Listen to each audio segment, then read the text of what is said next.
بسم اللہ الرحمن الرحیم والصلاة والسلام علی اشرف المرسلین وعلی آلہ وصحبہ اجمعین۔ سورہ بقرہ کی ابتدائی 5 آیات پر ہم گفتگو کر چکے تھے، جس میں اللہ رب العزت نے متقین کی صفات بیان کی۔ اس کے بعد اللہ تعالیٰ نے 2 آیات میں کفار کا ذکر کیا اور فرمایا ان الذین کفروا،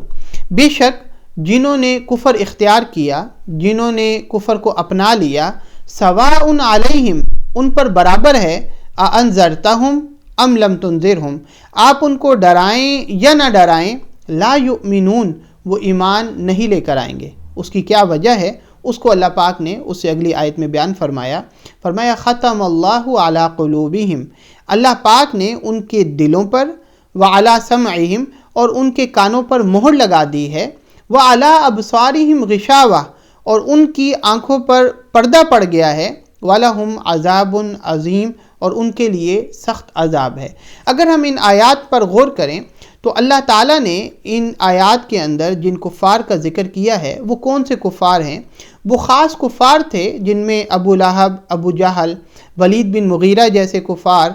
اور کچھ علماء یہود جو آقا علیہ السلام کے معجزات دیکھ چکے تھے، وہ آقا علیہ السلام کا سچا نبی ہونا جان چکے تھے، وہ اسلام کی حقانیت کو سمجھ چکے تھے، اس کے باوجود وہ اپنے کفر پر مصر تھے۔ تو ان کا اپنے کفر پر اصرار کرنا، معجزات دیکھنے کے باوجود اور اسلام کی حقانیت کا علم ہونے کے باوجود، اس اصرار کی وجہ سے اللہ پاک نے ان کے دلوں پر مہر لگا دی ہے۔ ابو جہل کا ایک قول نقل ہے عقیدہ ابن حاجب میں، وہ کہا کرتا تھا کہ نحن نعلم ان محمد نبی ولکن لا نؤمن به ابدا، وہ یہ کہا کرتا تھا کہ ہمیں علم ہے کہ محمد جو ہیں وہ سچے نبی ہیں، لیکن ہم ہرگز ان پر ایمان نہیں لے کر آئیں گے۔ تو آپ خود اندازہ کر سکتے ہیں کہ ایک شخص جس کے علم میں ہو اور اس کے بعد پھر وہ اپنے کفر پر مصر ہو، تو اس کی جو صلاحیت نصیحت حاصل کرنے کی ہے وہ ختم ہو جائے گی۔ اللہ پاک نے یہ نظام بنایا ہے، اور بلکہ مختلف مقامات پہ اللہ پاک نے یہ بتایا کہ بل طبع اللہ علیہا بکفرہم، وہ جو اللہ پاک نے ان کے دلوں پر مہر لگائی ہے وہ ان کے اپنے کفر کی وجہ سے لگائی ہے، وہ اپنے کفر پر اصرار کرنے کی وجہ سے لگائی ہے۔ میں آپ کو ایک مثال صاحب ایمان کی دیتا ہوں تاکہ ان آیات کو سمجھنے میں ہمیں آسانی ہو جائے۔ آقا علیہ السلام نے مسلمان کے لیے کہا کہ جب کوئی مسلمان گناہ کرتا ہے تو اس کے دل پر ایک سیاہ داغ لگ جاتا ہے،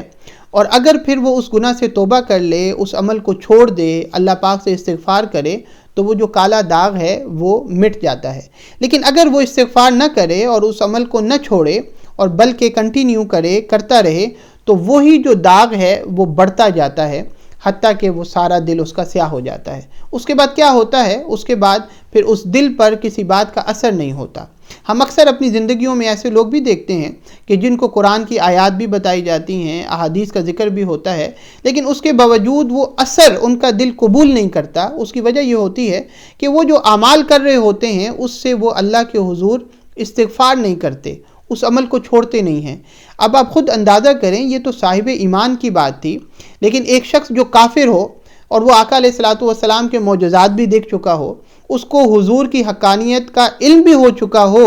اس کے باوجود اگر وہ مصر ہے تو اس کا دل وہ صلاحیت چھوڑ دیتا ہے کہ اب وہ نصیحت حاصل کرے۔ اللہ پاک نے فرمایا کہ ہم نے اس کے کانوں پر مہر لگا دی ہے۔ اس کا مطلب یہ نہیں ہے کہ کان سے وہ اب سن نہیں سکتا، نہیں، وہ سن سکتا ہے، لیکن جو سننے کے بعد نصیحت حاصل کی جا سکتی ہے وہ صلاحیت اب اس کی ختم ہو چکی ہے۔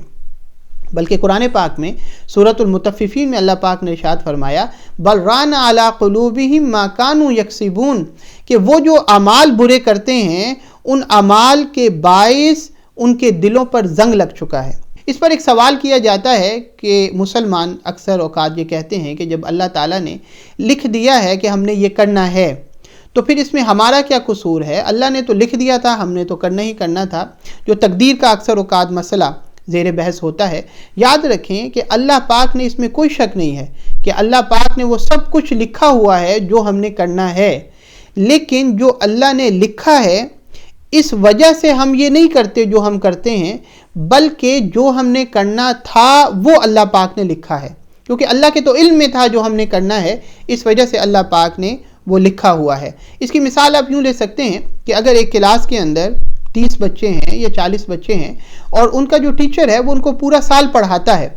اور سال پڑھانے کے بعد وہ اگر کہتا ہے، اندازہ کرتا ہے کہ یہ والا بچہ جو ہے یہ ایگزامز میں پاس نہیں ہوگا، اس کا اپنا تجربہ ہے، اس نے سارا سال اس بچے کو دیکھا ہے، اس کی رپورٹ دیکھی ہے، اس کو پتہ ہے وہ کتنا قابل ہے، تو وہ اندازے سے کہتا ہے کہ یہ بچہ جو ہے یہ امتحان میں پاس نہیں ہوگا، اور اس کے بعد امتحان جب ہوتے ہیں اور وہ پاس نہیں ہوتا تو ہم یہ تو نہیں کہہ سکتے کہ کیونکہ ٹیچر نے کہا تھا اس وجہ سے وہ فیل ہوا ہے، بلکہ ٹیچر کا اندازہ تھا اس کو سال دیکھنے کے بعد کہ یہ پاس نہیں ہو سکتا۔ اسی طرح ٹیچر کا تو اندازہ تھا لیکن اللہ کا اندازہ نہیں ہے، اس کو تو ہر شے کا علم ہے، تو اس کو پتہ تھا کہ انسان نے کیا کرنا ہے۔ اس موقع پر جب دو راستے انسان کو ملیں گے تو یہ جو انسان ہے یہ کون سا راستہ اختیار کرے گا، اگرچہ چوائس انسان کے پاس ہے لیکن اس کو پتہ تھا کہ اس نے کون سا راستہ اختیار کرنا ہے، تو اللہ تعالیٰ نے لکھا۔ تو لہٰذا اللہ پاک کے لکھنے کی وجہ سے